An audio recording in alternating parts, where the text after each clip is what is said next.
இந்த அற்புதமான ஒரு நிகழ்வில் தலைமையேற்றிருக்கின்ற நம் பாராட்டுதலுக்குரிய கவிஞர் கே ஜீவபாரதி அவர்களே, இந்த நல்ல நிகழ்ச்சியை பங்கேற்க வேண்டும் என்று தொலைபேசியில் கேட்டவுடன் ஒரு நிமிடம் கூட யோசிக்காமல் கண்டிப்பாக வருகிறேன் என்று அழுத்தம் திருத்தமாக மற்றற்ற மகிழ்வோடு இசைவு தெரிவித்து இப்போது நூலை வெளியிட்டு சிறப்புரை ஆற்றி அமர்ந்திருக்கின்ற நம் அனைவரின் வணக்கத்துக்குரிய பெருந்தகை கோ பாலச்சந்திரன் ஐஏஎஸ் அவர்களே,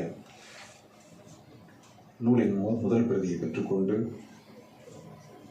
பொதுவாக புத்தக வாசிப்பினுடைய முக்கியத்துவத்தையும்